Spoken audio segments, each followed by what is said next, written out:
नमस्कार मित्रों, आप सभी का अक्षर प्रवाह के इस दूसरे मंथन में हार्दिक स्वागत है। पिछली बार हमने बात शुरू की थी राजभाषा की और आपको बताया था कि राजभाषा का विवाद कैसे 1937 में शुरू हुआ था। विवाद के केंद्र में थी मद्रास प्रेसिडेंसी की चुनी हुई सरकार और 8वें मुख्यमंत्री चक्रवर्ती राजगोपालाचारी जी। लोगों की भलाई के लिए की गई उनकी अपनी एक पहल ने राजनीतिक रंग ले लिया, जिसे आगे चलकर विषैले राजनीतिक माहौल ने हिंदी विरोधी रूप दिया और कई लोग तो उसे उत्तर भारतीय लोगों की साजिश तक बताने लगे, जो कि बिल्कुल ठीक बात नहीं है। हमने राजा जी का 1948 में दिया एक भाषण भी आपको पढ़कर सुनाया था, जिसमें उन्होंने देश को जोड़ने में हिंदी की भूमिका के बारे में अपने विचार कहे थे। उन्होंने सभी भाषाओं की तुलना बागीचे के फूलों से की थी। वे चाहते थे कि सब लोग अपनी मातृभाषा के प्रति सजग रहें, मगर देश के ज़्यादा से ज़्यादा लोगों को जोड़ने में हिंदी कैसे सहायक हो सकती है, इसकी चिंता भी उन्होंने की थी, जो स्वयं एक तमिल भाषी व तमिल राजनेता थे। उसी कड़ी में आज हम बात करेंगे कि इस विषय पर डॉक्टर B.R. अम्बेडकर के क्या विचार थे। वे विधि विज्ञान और अर्थशास्त्र के विद्वान थे, प्रखर राजनेता और समाज सुधारक भी थे। उनकी मृत्यु से 11 महीने पहले 1956 में ही राजभाषा विवाद पर उन्होंने एक पुस्तक लिखी थी, जिसके कुछ अंश भी हम आपको पढ़कर सुनाएंगे। मगर उससे पहले उनका एक छोटा सा परिचय बता दें। अंबेडकर जी का पूरा नाम भीमराव रामजी अंबेडकर था। वे मूलतः मराठी भाषी थे, मगर 9 से अधिक भाषाओं के जानकार माने जाते थे। समाज के पिछड़े वर्गों के उत्थान के लिए उन्होंने जीवन पर्यंत अथक प्रयास किए। उन्हें लोग प्यार से बाबा साहेब बुलाते थे। बाबा साहेब का जन्म 14 अप्रैल 1891 को मध्य प्रदेश में इंदौर के पास एक सैनिक छावनी महू में हुआ था। उनकी माता का नाम भीमाबाई सकपाल और उनके पिता का नाम रामजी मालोजी सकपाल था, जो कि सेना में सूबेदार थे। जब वे विद्यालय में पढ़ने के लिए गए तो उनके एक अध्यापक कृष्णाजी केशव अंबेडकर ने उन्हें अपना उपनाम अंबेडकर दिया। आगे चलकर उन्होंने बंबई विश्वविद्यालय, कोलंबिया विश्वविद्यालय, जो कि न्यूयॉर्क यूएसए में है, और लंदन स्कूल ऑफ इकोनॉमिक्स से पढ़ाई की। अंबेडकर जी की लिखी लगभग सभी पुस्तकों, लेखों और भाषणों का संकलन भारत सरकार ने 17 भागों और 20 पुस्तकों में प्रकाशित किया है। ये सभी भारतीय विदेश मंत्रालय की आधिकारिक वेबसाइट पर उपलब्ध है। एक लिंक नीचे वीडियो डिस्क्रिप्शन में भी आपको मिल जाएगा। वैसे तो उनको सबसे अधिक 2 बातों के लिए याद किया जाता है। एक है भारतीय संविधान के निर्माण में उनके योगदान के लिए, और दूसरा जात पात, छुआछूत जैसी सामाजिक कुरीतियों से उनकी सशक्त लड़ाई के लिए। साथ ही भारतीय संविधान में शुरुआती तौर पर जो आरक्षण की अल्पकालिक व्यवस्था की गई थी, वह भी उन्हीं की देन है। मगर इनके अतिरिक्त उन्होंने और भी कई महत्वपूर्ण काम किए थे, जो आज भी प्रासंगिक हैं।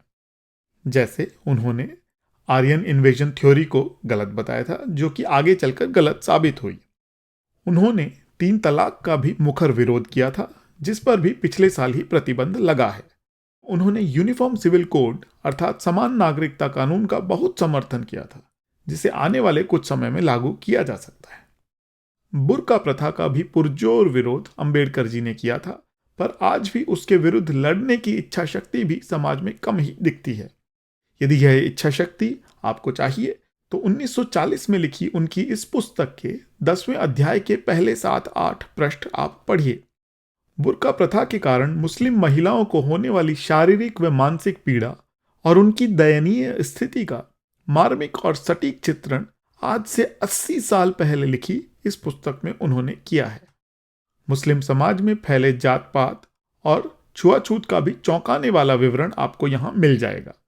यह पूरी पुस्तक भी भारतीय विदेश मंत्रालय की आधिकारिक वेबसाइट पर उपलब्ध है, और एक लिंक नीचे वीडियो डिस्क्रिप्शन में भी आपको मिल जाएगा। तो अब बात करते हैं राजभाषा विवाद पर उनके मत की। यह मत भी उतना ही प्रासंगिक है।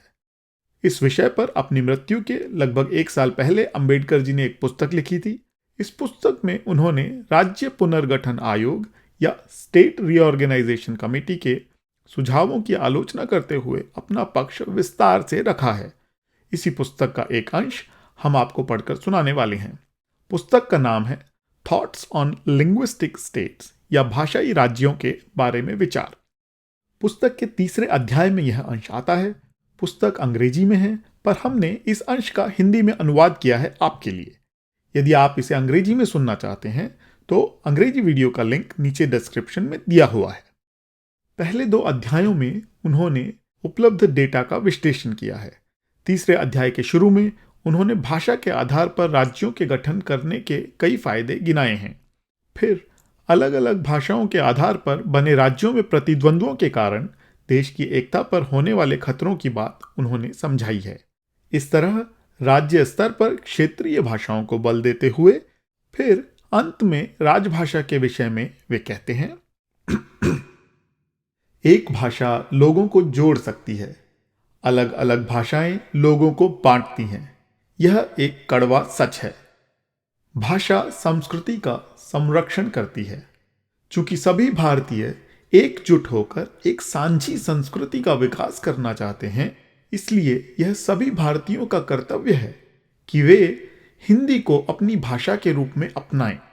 यह सुझाव भाषाओं के आधार पर राज्यों के पुनर्गठन का अविभाज्य अंग है, और जो भारतीय इसे स्वीकार नहीं करता उसे भारतीय होने का कोई अधिकार नहीं है। वह 100% मराठी हो सकता है, 100% तमिल या 100% गुजराती हो सकता है, लेकिन वह भौगोलिक दृष्टि को छोड़कर वास्तविक अर्थों में भारतीय नहीं हो सकता। यदि मेरा सुझाव नहीं माना गया तो भारत भारत नहीं रहेगा। यह एक दूसरे के खिलाफ दुश्मनी और लड़ाई में लगी अनेक राष्ट्रीयताओं का एक समूह बन जाएगा। और अंत में वे कहते हैं, मैं रास्ता दिखाने से ज्यादा कुछ नहीं कर सकता। क्या करना है इस पर सभी भारतीयों को विचार करना होगा। तो जैसा कि हमने देखा कि किसी एक भाषा को राजभाषा के रूप में प्रस्तावित करने का बाबा साहेब का विचार देश की एकता को ध्यान में रखते हुए उन्होंने दिया है, और उस एक भाषा के रूप में हिंदी का चुनाव उन्होंने अपने सामने उपलब्ध तथ्यों के आधार पर किया था। हम आपको फिर एक बार याद दिला दें कि वे स्वयं मूलतः मराठी भाषी थे, पर साथ ही 9 से अधिक भाषाओं के जानकार थे। उनका अधिकतर साहित्य अंग्रेजी में लिखा है। फिर भी राजभाषा के विषय में उनका यह अंतिम और सुविचारित मत उन्होंने इस पुस्तक में विस्तार से समझाया है, और समय हो तो आप इसे जरूर पढ़ें। पूरी पुस्तक का एक लिंक नीचे वीडियो डिस्क्रिप्शन में आपको मिल जाएगा। आज के समय देश में भाषाओं की विविधताओं और उनसे जुड़े आर्थिक पहलू के बारे में हम आगे विस्तार से बात करेंगे। आज के लिए बस इतना ही। अब चलते चलते आपको बता दें हमारे चैनल अक्षर प्रवाह के बारे में। हमारे चैनल पर हम हर महीने आपसे अपनी धरोहर बांटने का प्रयास करते हैं। दुनिया भर की 25 लिपियों में कुछ नया लेकर आते हैं। अभी तक कुछ काव्यों का 25 लिपियों में लिप्यांतरण किया है। सभी भाषाओं और लिपियों का स्वीकार है, सम्मान है। आप अपनी भाषा में इन्हें पढ़ सकते हैं, सुन सकते हैं, दोहरा सकते हैं। यदि आपको हमारा ये प्रयास अच्छा लगा हो तो लाइक, शेयर और सब्सक्राइब करना न भूलें। फिर मिलेंगे। नमस्कार।